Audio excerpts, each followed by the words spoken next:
Going to start. Yeah, hi everyone. We are going to start.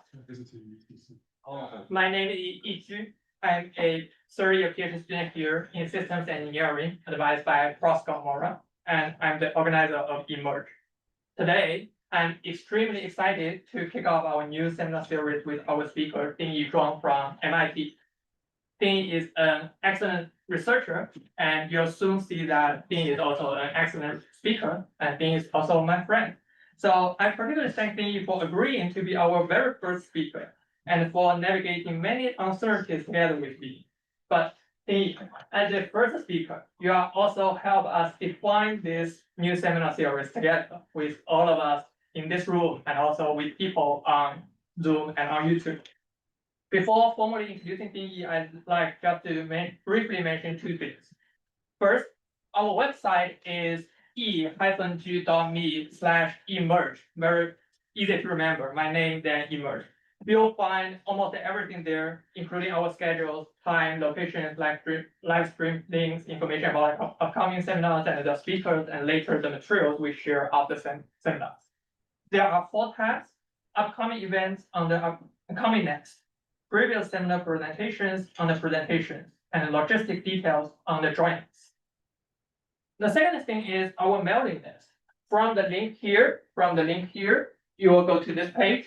Once you sign in some of your Google accounts, you can click this join group.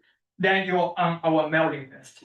We send notifications, including last minute change via our mailing list. Also, once you are on the list, your link to Google Calendar will automatically show our seminar events and keep updated as we add more details later. I'm moving super fast, but we've shared the slides. From this link on our homepage, where you can also find a written version of the opening remarks. And in where I explain what my dream eMERGE is, why we emerge here, and how to make ideas emerge. Any questions so far? If no question, as I said before, Dingyi is my friend. Many of you may know that I exchanged for 1 semester this spring at MIT. And interestingly, when I was preparing for this seminar, I just read Professor Jinghua Zhao, Dingyi's PhD.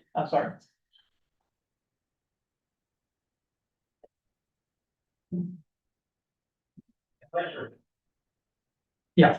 Professor Jinghua Zhao, Dingyi's PhD advisor and also my MIT host, posted the following thoughts on LinkedIn.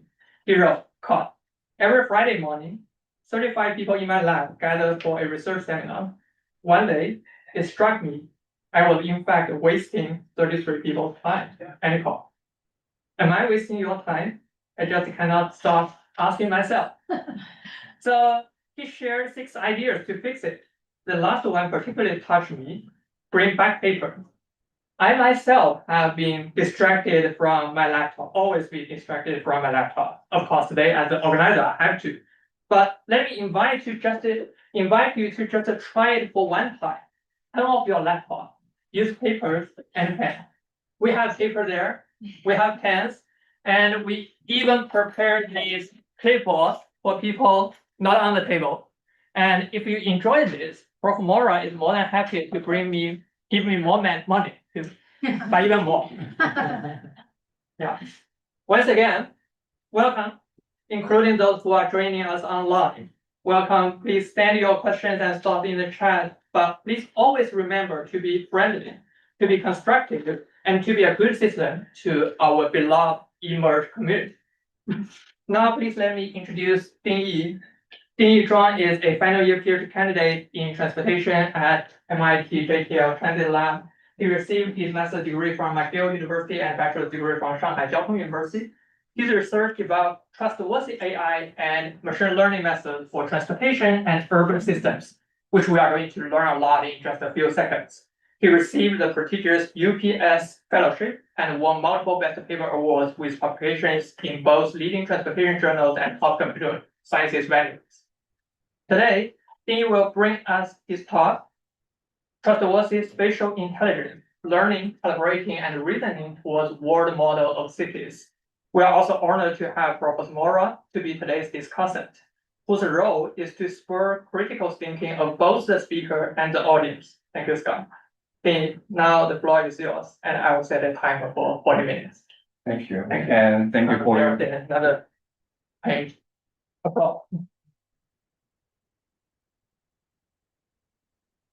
Okay, thank you. Thank you for this invite, and I will try my best not to waste your time. Okay. So today's my talk, Trustworthy Spatial Intelligence, Learning, Calibrating, and Reasoning Tool. What model series? I will break it down. So first of all, so what's up, everybody?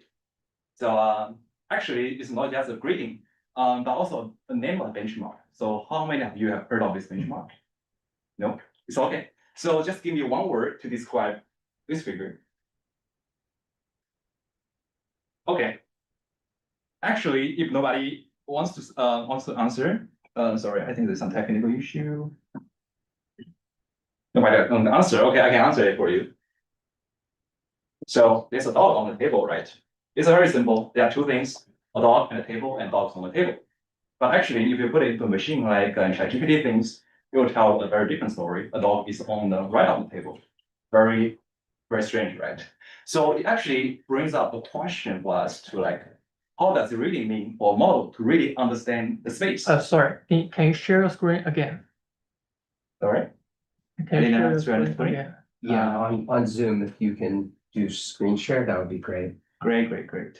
Yeah, now it's great. Yeah, but another view. It's the presenter's view. Oh, sorry. Second.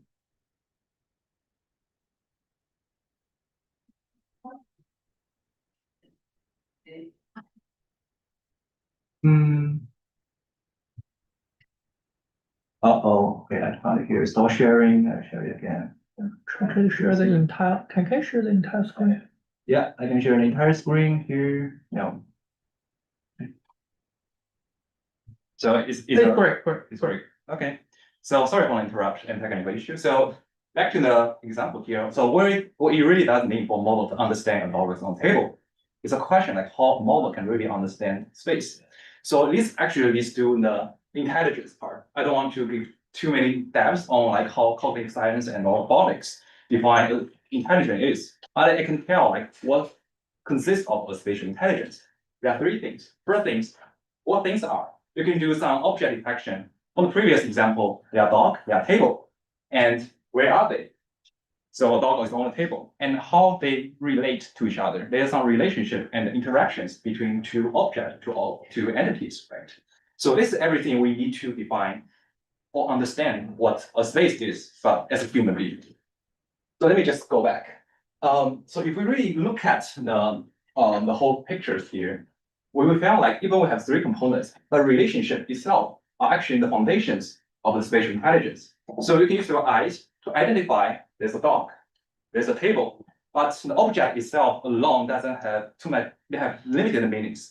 And also, if we know like the dog is on the table, the location actually gains meaning through the interaction between two entities. So that's why we see like the relationship captures how entities influence and depends on each others.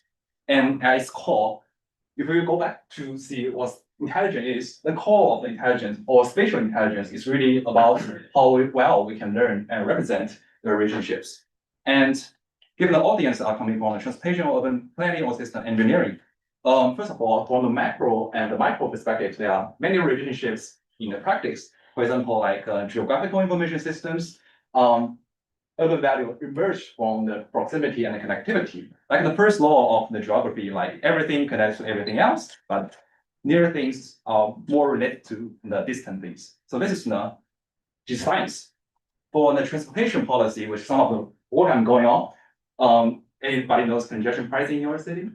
Yeah, right. Yeah, some of them heard of it. So in New York City, all the street down to the 96th Street, there will be some called congestion relief zone. Every vehicles coming into this zone will get extra charging here. So actually, this policy relies on some analysis to relationship between the central, which is the congestion relief zone, and its peripheral zones. And also for autonomous driving, the macro and the micro level, driving things will depending on the relationship between vehicles, lanes, and pedestrians. and even smaller for our people.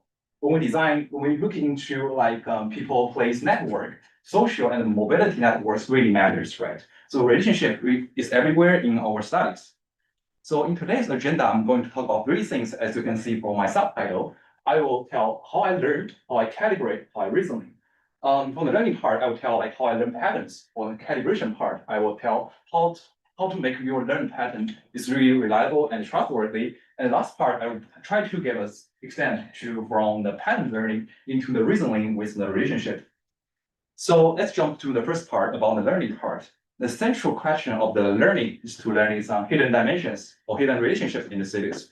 I've done some previous work, like do some highway speed propagation in San Diego, like transit demand analysis of their OD demand trip, like in Singapore. So and so forth, like the temperature data, traffic crash data in Chicago, and point of interest of Shanghai. So you can see, like through all of these different level of data, there are many challenges. The first of all is they are sparse.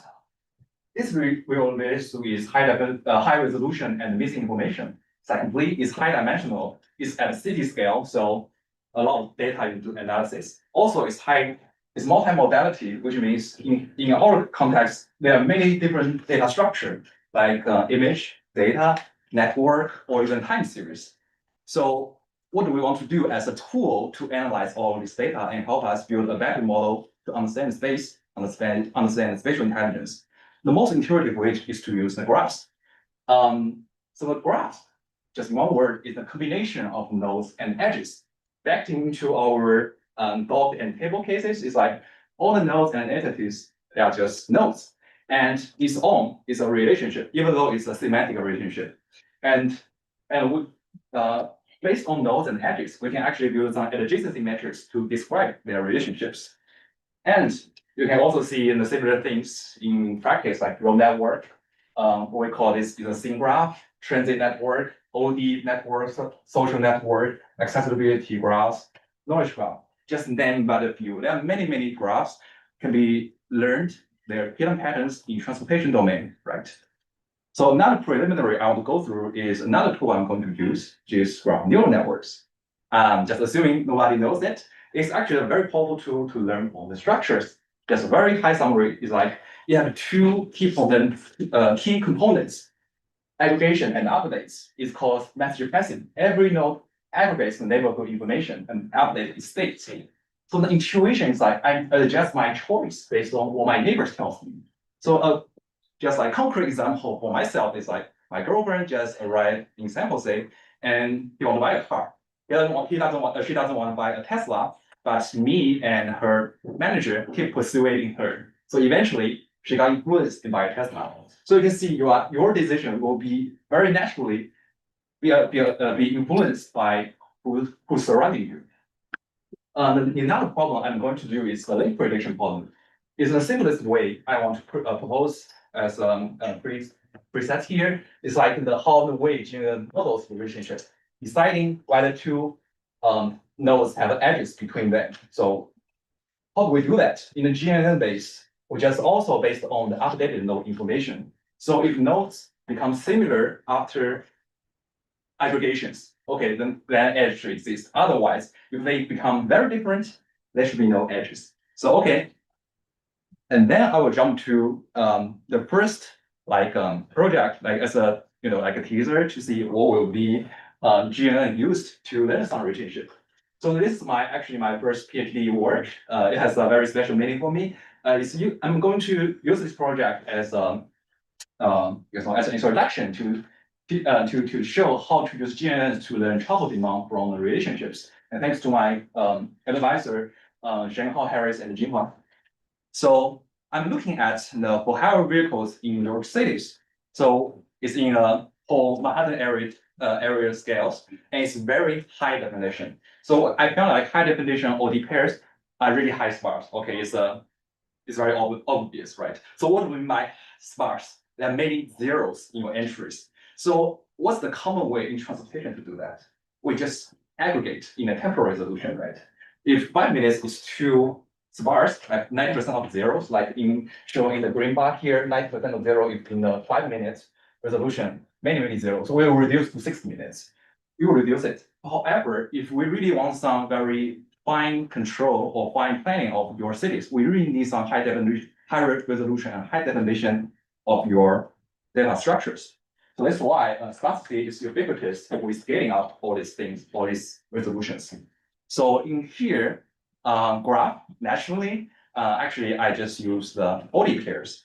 OD means your travel demand from one pickup regions to the drop-off regions. So how do we define the edges? It'll be a little bit abstract because this is OD pair. There are 4 nodes included in 2 OD pairs, right? So actually, I just use the geodistance between their origins and their destinations, and also the algorithmic average of them.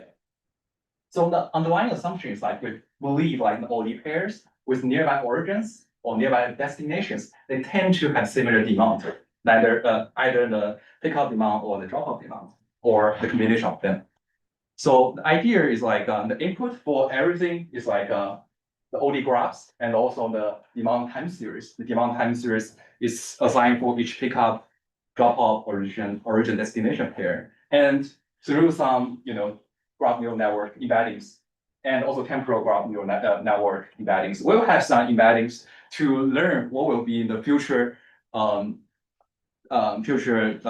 distribution of the future demand. So in this case, we actually transform the sparse OD demand into a probabilistic distribution as our output.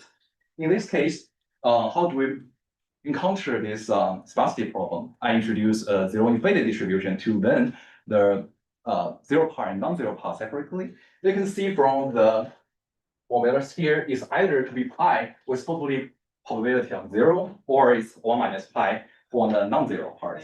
So we found like this GNN can capture a spatial relationship from the OD pairs. And this is the results. So overall, like we have some performance gains accuracy compared to baselines. And you can see from the figure here, the blue one is our model. This red one is the true model, is a ground truth, and the orange one is just using vanilla negative binomial distribution without introducing any zero inflations. So in our case, we actually glad to see we can handle extreme sparse case like 90%. If you're 90% of the data are zeros, we can still handle it with a pretty good prediction results. And we also have very efficient prediction intervals. By efficient means its confidence interval is pretty small if we have a certain level of coverage. But I don't want to go to detail here because this idea is generally to show how to use a GNN to using some relationship, even though this relationship is predefined. We use the geographical proximity, and eventually we can do some downstream tasks like the OD trouble prediction problems. However, we can see like in this task, the relationship on the density matrix is really important because they almost dominate anything. So in the next part, I just want to ask one question. It's like, is this relationship really appropriate? And I want to claim that some inappropriate relationships in the GNNs can actually propagate untrustworthy and inequitable results. So and also thanks to my collaborator, Yunhan Xiaodong and Jinghua, and this is the best paper award at the WebSD workshop. And so if we look at the we still using the same mindset from the previous task, but a little bit in a different data set. So we use the transportation company data set like the Uber and Lyft to analyze their pickup demand. So this is the pickup demand, and the left-hand side figure shows the residuals of your of one of the GM model you have. The other part is the minority rate distribution in the Chicago areas. And here, the note here is the regions and edges still is the geographical proximities. So what do you observe? So if you look at the red colors here and their depth is pretty close to the red colors in the left-hand side, which means left-hand side, the red color means on the predictions, the blue means over predictions. So you can see in the under prediction is highly correlated with the distribution, spatial distribution of the minority rate in Chicago. So that actually means like the adjacency metrics, yes, it helps. It can propagate information from the neighbors. However, if your neighbors are under-predicted, so are you. So what does that mean for a Uber and Lyft if this area is under-predicted? You'll be underserved, right? Because it is dynamically assigning different drivers there. So if your neighbors are underserved, sorry, this will be concerning. So this means like in transportation, the entire region could be potentially systemically underpredicted or underserved. So accuracy predictions in the current work doesn't necessarily lead to equitable outcomes. So here since the density matrix or the relationship has some problem here, what we do is just to adjust dynamically. So this is the input. Still similar with the graph and also the time series as the input. And we can fit it into any vanilla spatial temporal GNN models and the prediction of your ride sharing demand. So during the training process, we consider the residual as the bonding as the most intuitive way to see whether it's underserved or overserved. So we use this residual as input to train a separate training attention map and combining them all together so that we can update your adjacency metrics every time you train a neural network. And the attention map, just for your information, is like some building blocks for the transformer or ChatGPT there can capture the importance of different input figures. So yeah, this is the whole training process. And this is not enough yet because we consider whether your distribution will have any spatial disparity or your prediction, especially like over prediction or under prediction distribution will have some correlation with the demographics. So we also need further penalization on that. So for that case, we actually designed some of the loss function for that, try to penalize both the spatial disparity and also some fairness metrics as the input, introducing the loss function altogether to penalize and ensure our model outputs are more equitable and unbiased in some cases. But during the inference time, we can just directly use the attention map as our auxiliary input. So that we don't need the residuals again, because otherwise it will leak in the data. So eventually, we found that, okay, this procedure will make more equitable with minimal trade-off. MAE and SNP are just the accuracy, just an accuracy for that. And it do decrease a little bit because we penalize a lot. But for fairness metrics like the generalized entropy index, it measures the spatial disparity. Whereas I measure the spatial overcorrelations, and we'll also design another demographic related disparity metrics called SDI. They all improve a lot. So actually, even though it's no free lunch, but we're just trying to develop some preliminary method to make your GNN model to produce more trustworthy or equitable outcomes. Please. What is this prediction about? Is it about demand or travel? It's about demand. It's about like TNC travel demand. Yeah, about TNC. Especially it's the TNC pickup demand. So it's very related to the service level because pickup means how many drivers will be assigned to that region by the system. Also depends on how many trips ends nearby, right? So it's about how unbalanced it is. Yes. Yes. So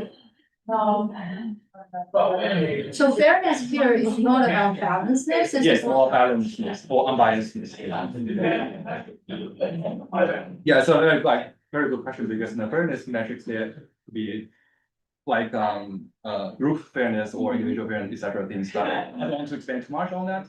But in general, we want to look into group fairness and try to do the unbiased results in the end. So we can see like directly using the GNNs and also this adaptive adjacency model. Directly using GNN could potentially result in some untrustworthy results. So that's why we need to ask one question from the learning to trust. GNN can produce some powerful representation as we see from the first project, and they can learn some hidden patterns. And they can also make some accurate prediction. But from the last project, we see like directly relying on the GNN to model the relationship will actually potentially have very biased or even very unequitable results in the end. So that's why we need to bridge this gap. And we found that the calibration will be a good way to do that. But the first question is like, what is calibration? Just in one word, it's like calibration is to align the model confidence with your reality. So give an example of the autonomous vehicles. Autonomous vehicle have the detections. okay, right now, this is what the autonomous vehicle has things. And it says like there are 50% chance pedestrian is walking on fast road across like 100 simulation or 100 training levels I've seen during my model training. However, if we really look at the label, for example, there are 80% of the labels showing the pedestrian is on the crosswalk, given the similar singular features.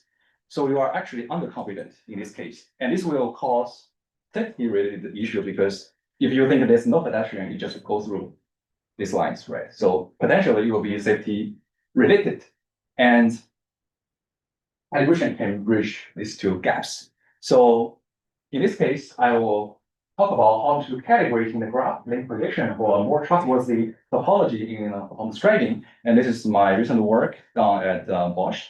And thanks to my collaborator in the company, but since it's still unpublished, so I will just talk less about technical detail and free to ask about the general questions. So let's go back to the autonomous vehicle. I show autonomous vehicle case, and right now you are the autonomous vehicle. So you are the autonomous vehicle and you are navigating toward the intersection. And this is actually what you're seeing in your front view cameras. Can I just close this door?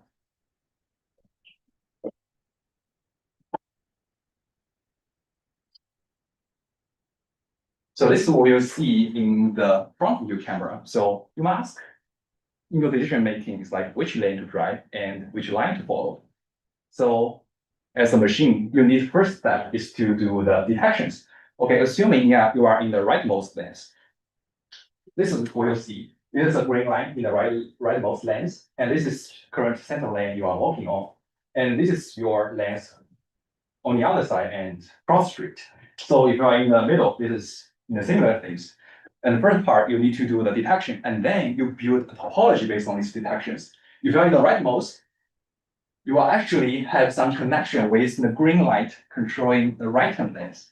And if you are in the rightmost lane, you can only go through the street on the other side or the cross street. You can never turn left in the rightmost lane, right? It doesn't make sense. So actually, you are building a graph or building a topology based on the driving thing you have seen. So the graph, so what's the node and edges is very clear, right? So What is LL and LT? oh yeah, sorry. So LL actually means there are two types of the topology I was just about to talk about. So the LL is actually the lane topology. Like I said, you are in the rightmost lane, you cannot connect the left turn lane, right? So if you're in the rightmost lane, you can only connect to the lane on the other side or cross street. But on the straight lane, you can only go straight. Left turn only, and you can only connect. So this is for LL, then lane topology. The other part is lane traffic element topology. Is like how the traffic elements, like the traffic sign, left and only green light controls your current lanes, right? So these are two types of the graphs here, lane and or LL or LT or lane traffic. So how to ensure topology is reliable? So just bear this in mind. But I want to talk about what's the current solution for that. So currently, we use the high definition map or HD map. The HD map it has very precise geometry of each lanes, and it can capture how lane connects, like left hand and what's the lane connect to it, and how the traffic elements control the lanes, like stop signs, left and only signs, etc. And also some driving rules, and some speed limits, priority rules, and intersections, etc. But you can see that the HD map has a lot of drawbacks actually, even though it's really good. First of all, it is very expensive. It needs a lot of annotation and heavily labeling sensors and collections for the data. And also it cannot be scalable. You cannot expect every node, every road in the world has HD map. Otherwise, it will be cost you tremendous cost. Second, the third part is like it is not adaptable, meaning like if the road is closure or it has some blockout, you cannot identify it. So this is why in the 2 years ago, there's more popular thing called topology reasoning. So topology reasoning in one word is like in real time, you want to understand the objects and predicting the topology graphs in the driving scenes dynamically. So this is your input. Still, you have the surrounding view camera. You can watch your front, back, left, and right, etc. And through some front view embeddings to capture the traffic encoder lane encoder. You can use ResNet, Dino 3 right now, or whatever detection model you can have, and then fit into a land topology or land topology prediction. It could be a GNN, it could be any prediction model. So these two parts can be any models. Eventually, its output will be in the length traffic element topology graph and the length topology graph eventually. So what I try to do is I try to use the graph self-supervised learning based method to calibrate or refine everything. So I want to design a universal refined module to plug and play with all the existing topology reasoning models to calibrate the topology graph. So this is the input. What I want to do is only need some ground truth topology form annotations. So for each node here is the length center line and traffic element of their bounding box or polylines. And we know how they connect. So we need some annotation at first. And second step, we'll do some graph augmentations. This is just a way to perturb your data to make it more noisy in general sense. So by doing that, we're generating some fake nodes and fake edges. And then we use this augmented graph, feed it into a GNN, use this GNN to predict what? Predict the link prediction. And we want to differentiate because we have many generated fake, fake connection and fake nodes. Can you use your GNN to differentiate the true and the fake one? And this is actually a way to calibrate your confidence of the relationship by learning. Clarification question. In the previous slide, you mentioned topology reasoning. Are you using topology reasoning to augment your graph? No. Oh. This is a plugin refined module, which will be plugging after this topology reasoning models. I will show later on. Yeah. So, just thanks, Marta, for your question. So this model is a separate model, totally different from all the previous topology reasoning, but it can be as a plugin module to apply to any of the previous topology reasoning graph. So, and I want to brief catch up of the self-supervised learning is very powerful. It is the engine behind modern AI. So it learns from the raw data without any human labels. You can see we create the fake nodes, fake connections by ourselves. And it's a pretext problem, which means all these fake node and real node label detection problem is created by ourselves. And has rich representation and foundation of the most modern AI system like GPT, Llama, Dino V3, etc. So what this is the data I'm using. So I'm using the OpenLearning 2 data. It combines like all overs to, or these are just autonomous vehicle driving scene videos, and has annotations. Probably I should skip back a little bit. So that you can see the video again. Oh, hold on a second. Why can I cannot go back?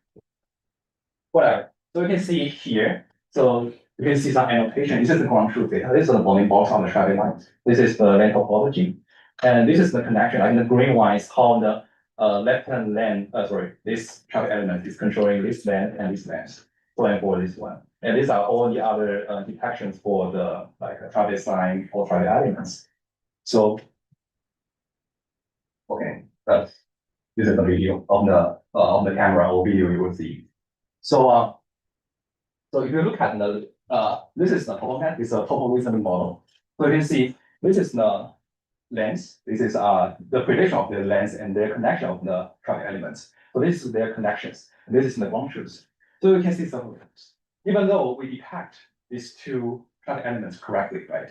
But there's only 4 connections here. But if you look at the ground truth one, there are more connections here, which means it doesn't learn result pretty well. So the length traffic element topology are not well detected or predicted. And also the lane topology is inconsistent. Actually, this problem will be solved in the other downstream class I mean, it's a separate class, but in general, you can still improve this part.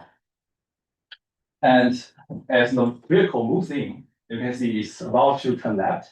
So in this part, you can see there's no connections, right? So this is because the vehicle does not know he's on which lanes. So this will cause problems. But in the ground truth, there are more connections. But if you're using the refinement module, you actually do not need this input.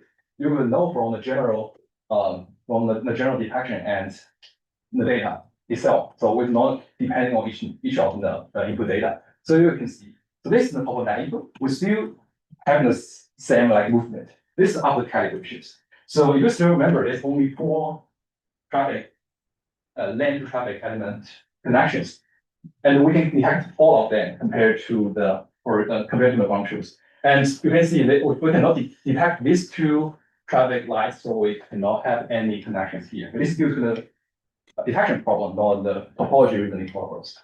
And by the way, our model could achieve 100% improvement and probably 20% improvement in predicting how the precision of the topo for the land predictions and land traffic element predictions. If you're moving like gradually, there's no detection at all here, but we can still detect, even though it doesn't know, the vehicle doesn't know which lane it is, but still we learn from the general data and it can have the connections fully predicted and The calibrated. timer is there. And sorry, The time. I cannot see the time, so it's fully black. Sorry. So yeah, so we found like learning and calibrating equals the trustworthy patterns. 10 minutes. I know, yeah, sure. And learning patterns in the spatial temporal data and calibrating them will give you more confidence and uncertainties. Together, we can have more trustworthy models we can rely on. But pattern itself doesn't equals to intelligence. Patterns is actually what tend to happen. If we go back to the first project, we built the OD graph and the relationship based on geographical proximity, right? There's a pattern we assume because we assume OD pair with nearby origins and nearby destination tend to have similar demand. This is the pattern we observe, but this is not the reason. So what is the reason why it happened and what rule applies? So nearby origin to destination have similar demand because nearby origin link to the same job center, for example, and nearby destination tend to have the same accessibility.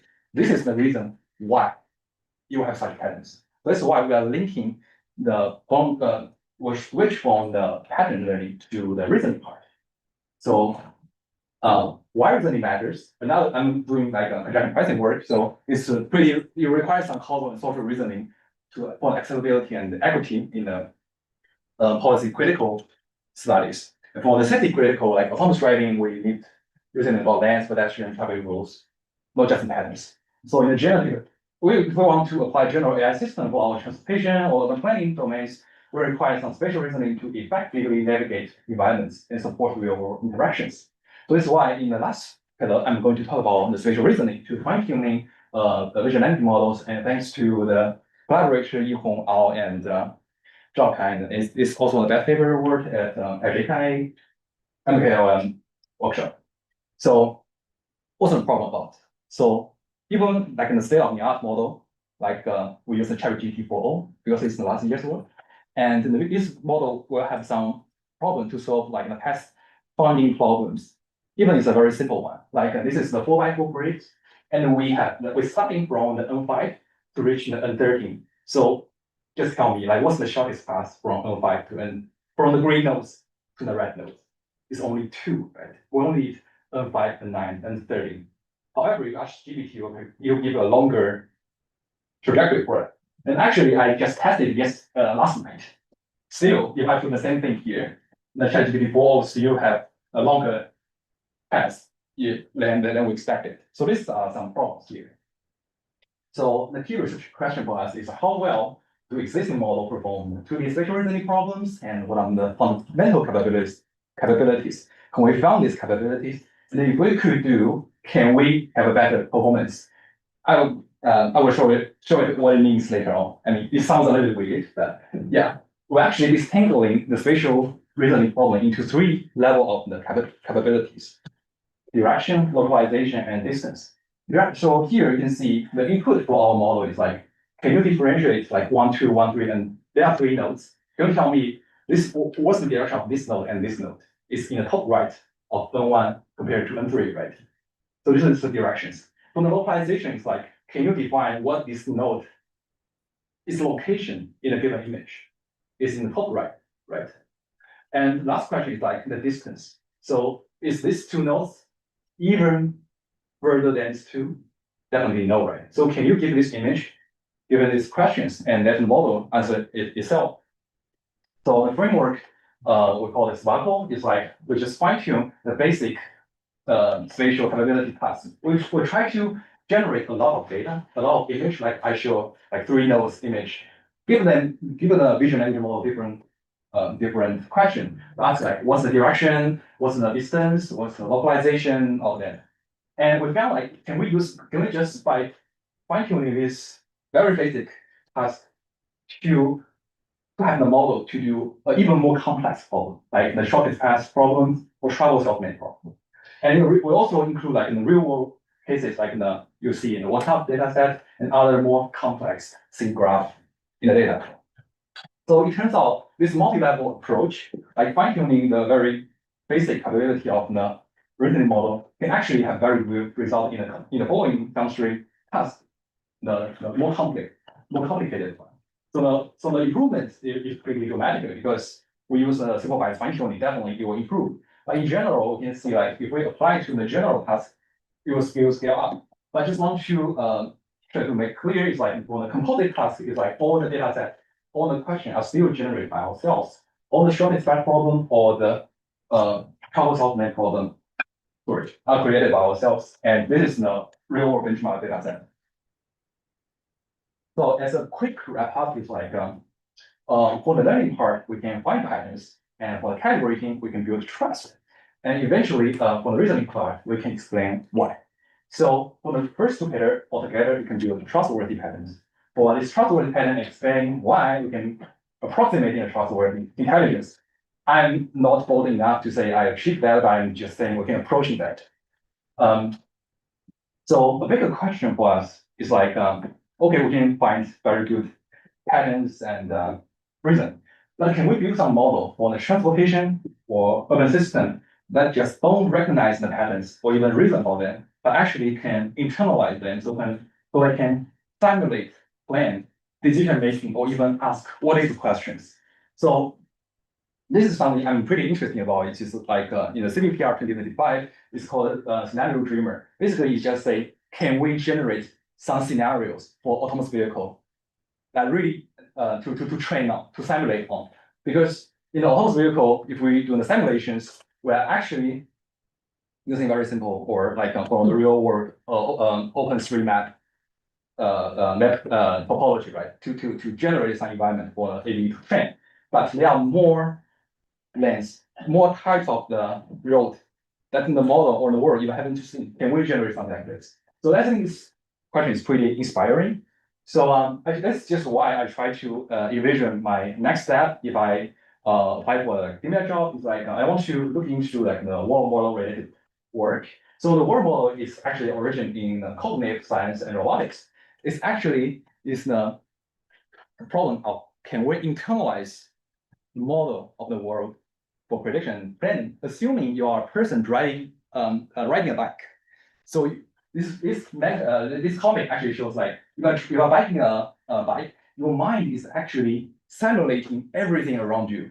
This is what human brains can do. Can we make similar things for the models? Because if a biker, you can assume like what's going on around me. Even the previous vehicle is turning left, is it going to hit me? Should I stop?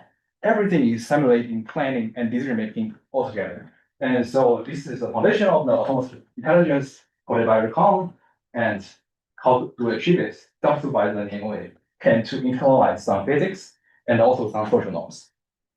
So how is my work related to that? To be honest, it's indirectly. So if everybody thinks I'm doing water model related jobs or work, probably I'm lectured down, but I'm still connecting to it. Because for the learning pillar, what is still missing to achieve a better or more connection to that is like, can we build more integrated environment simulation by learning something through the patterns we learn? On the calibration, can we do some online and the real-time plannings for the decision makings, but with the human and its feedbacks in the loop?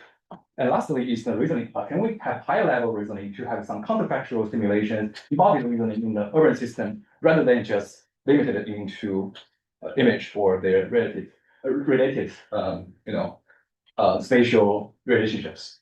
So the road ahead to the one models for me is like for the next step, I'm pretty interested in the transport data synthesis, augmentation, and auto labeling, multimodality, data fusions, dynamic simulation, and embodied reasonings. Given time limits, I'll just stop here and thanks everybody for joining, and also thanks G's for for inviting me. And it's really great to be the first speakers, and hope I did not waste your time here. Okay.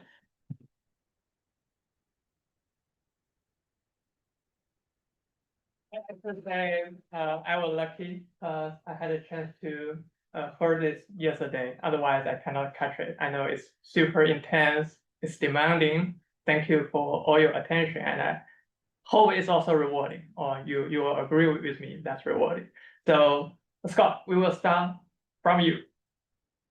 And I will also invite you to moderate the discussion. You can invite any audience to raise questions, or, yeah.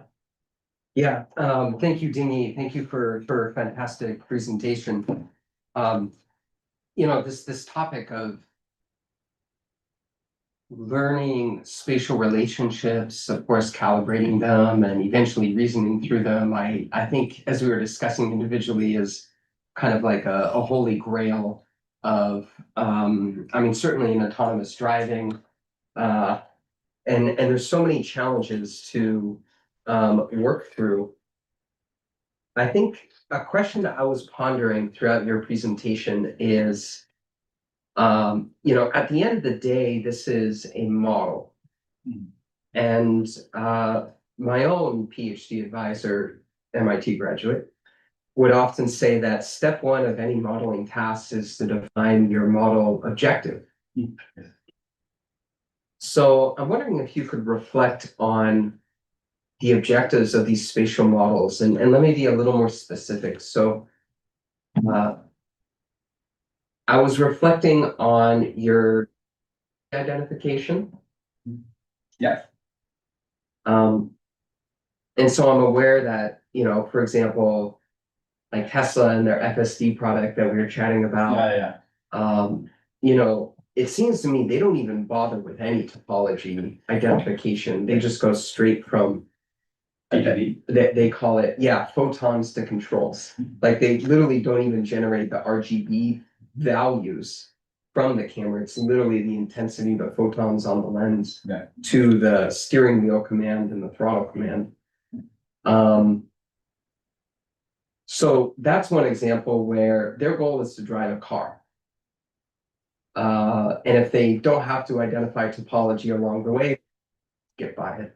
So I'm wondering, can you talk for a moment about how you see, you know, in these spatial models, what is the modeling objective? What do we want to do with these spatial models? And probably different parts of your talk and different papers trying to do different things.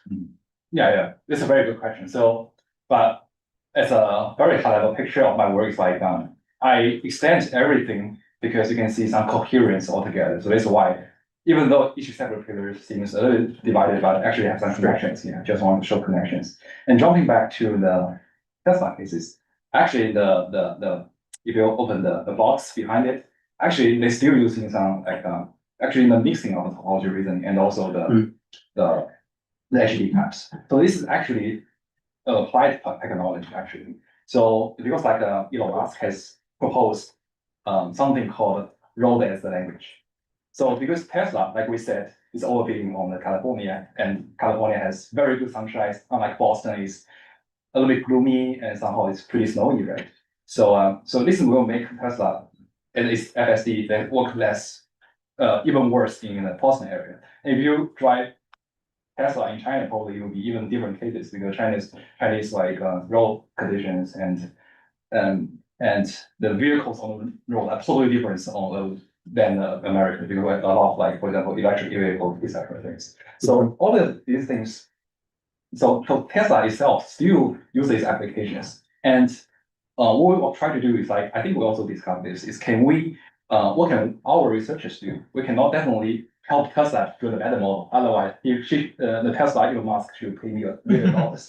But what we can do is like introducing some physical laws, like or physical studies really helps our planning, and also social norms that will be helpful to either sustainability, climate, or you know like even low carbon, etc. thing.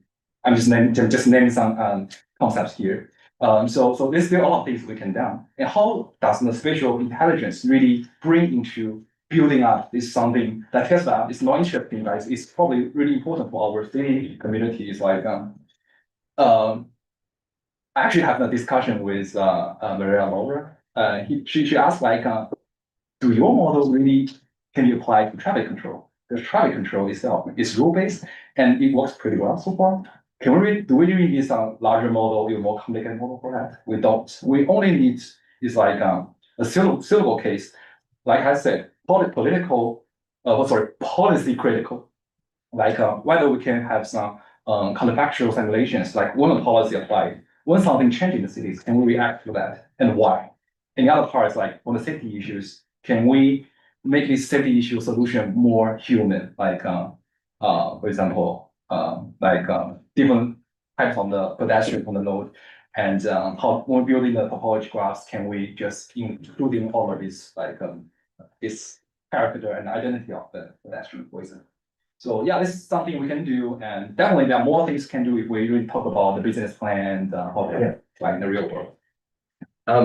Second and last question before we open to others is, Sure. you know, the first word of your title was trustworthy, and you talk about trustworthy spatial models. So I'm wondering, can you define trustworthy and help me understand the difference between trustworthy and accuracy? Great questions. So I actually have a slide for that. Because another type of theoretical work I'm doing is I have a very rigorous. So when the trustworthy is like when the model, like I said, let me just draw back to this here. When the model or the data from the reality tells you 80% of the similar image showing that the pedestrian is on the road, your prediction confidence, because it's a 0 or 1 predictions, your prediction confidence should exactly match what the reality probability it is. So if 80% of the observation I've seen, like given a similar images, like your predict, we know like the label is pedestrian on the road, you should predict exactly the same as the 80% your output, which means your output should be 0.8. This is the very strict definition of the well-calibrated model. So there should be no margins. But this is too perfect. So when in the theoretical community, we just use expected calibration to say, okay, there is some margins, and we can approximate the well-calibrated cases. And for the accuracy, is like the accuracy, your model predicts something, and in general, how it aligns with your labels. But these are two different things. It's like in our case, if we're using for example, logistic regression, for example, we predict 0.6, right? 0.6, and we threshold, you will eventually give you the results like there's a pedestrian on the road. But we want this 0.6 to be matched the reality of the distribution with 80%. So we should predict 0.8 instead of 0.6. This is a very nuanced difference. And thank you for asking this. I don't want to go to that deep because it's too mathematical and very hard to understand. But yes, it's very different things. Okay, great. Okay. I know you have lots of problems. You take a lot of notes. I wanted to go in to hear from you a little bit on the reasoning of the Chicago case. So if I understood correctly, you are the Chicago, where the prediction depending on The race, right? Yeah, that was The I thought demand was Chicago, forecast, yeah. It's Chicago. Yes. So you are under predicting in where the racial minority is greater. Yes. I'm sorry. You are under predicting Yeah. where the racial minority is greater. Yes. That's Yeah. the problem. As we know, Uber had a problem with that. Yes. Exactly. Then to correct on that, you propose your own correction of the model, and then I saw, and then I think it's the next slide, Moran index in the results part.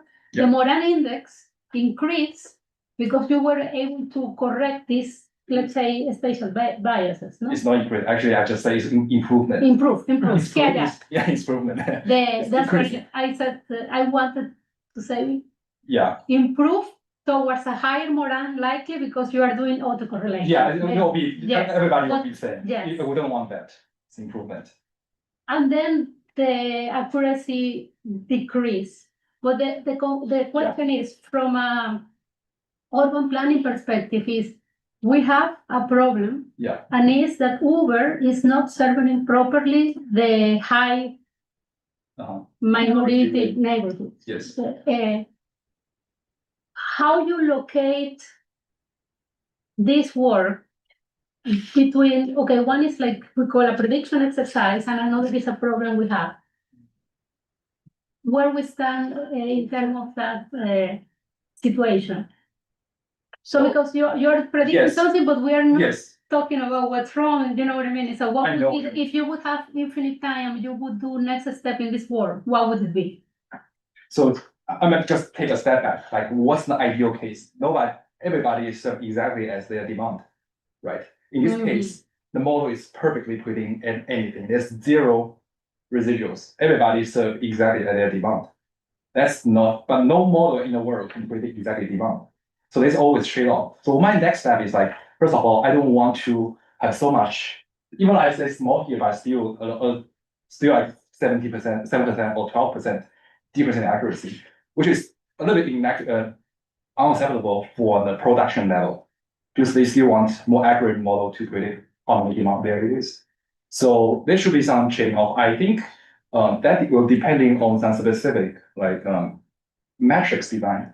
We'll probably design some index for the company. I mean, if I'm going to do Uber, I need to design specific index that will satisfy the user level as well as our commercial level. So this is eventually, but I didn't do that, but I think it will be worth exploring that. Thank you. Magic do that question.